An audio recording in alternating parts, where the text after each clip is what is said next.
Hello everybody, my name is Nicola and welcome back to my channel. This is the Frugal Cottage, where we talk all things money to help you on your financial journey. Today's video is a bit different. I'm talking about what I'm aiming to do during February, and I'm hoping that some of you will want to join me in this as we move into another month and still in lockdown.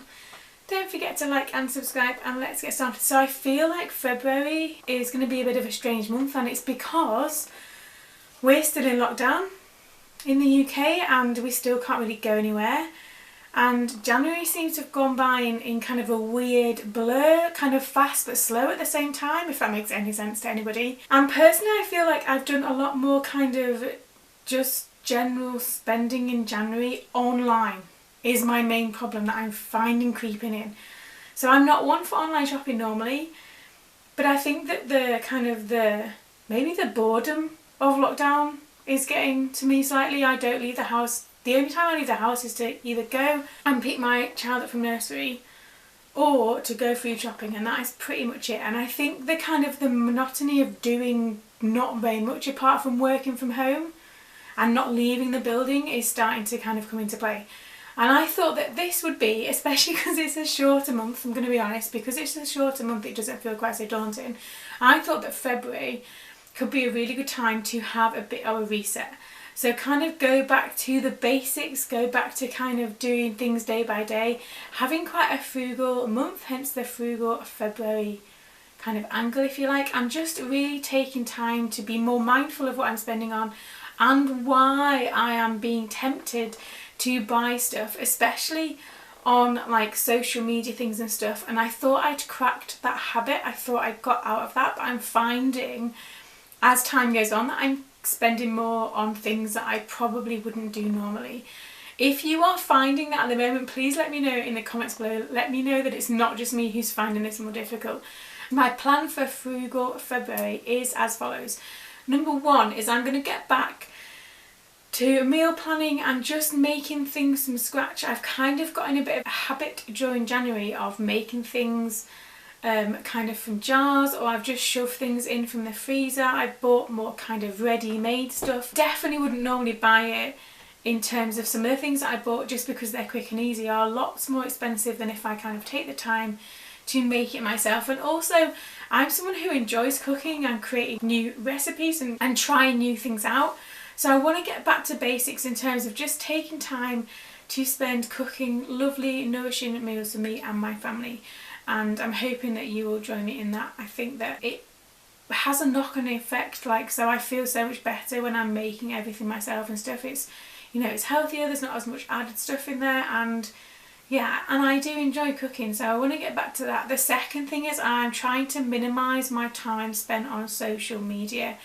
I am someone who, if I spend too much time on social media, so I'm mainly talking Instagram and maybe Facebook, but potentially just Instagram at the moment, I find it has a real knock-on effect in terms of how I feel about myself, how I feel about our home, and also how I feel about general spending habits. And it makes me, and this is the whole point in social media in a way, is that it makes you want to have the life that someone else has. And I've noticed kind of me wanting to buy things like household stuff, things like that, like for me, just little things that normally wouldn't bother me. Like, our house is lovely, it's more than enough, I've got more than enough, I don't need all this extra stuff. And I feel like social media at the moment is playing a massive part in that. So actually, in terms of social media, I'm going to try she says, and spend less time on there, just because I find myself mindlessly scrolling on an evening. I'm not really even taking notice of what I'm scrolling through, it's just a habit, and I really want to stop that. So if you are kind of joining me with that, let me know in the comments below, and let me know if you find yourself doing that as well, or finding that it's influencing your spending in perhaps more of a negative way than you'd realise. The third way is just taking time to kind of wind down and process, if that makes sense. I feel at the moment it's even more important to kind of be in tune with how you feel and how you feel about your surroundings. And it is tough at the moment, and it is going to be tough for a while longer, and sometimes it's easy to kind of brush that aside because everybody's in the same boat and everybody's finding this hard and whatever. But actually it's okay to be finding stuff tough at the moment, and it's okay to be missing doing normal things. I was talking to a friend the other day on the phone and I was like, I just miss having the option to do something, I think. Not that I would necessarily be doing it, but it's having the option of being able to do that if I wanted.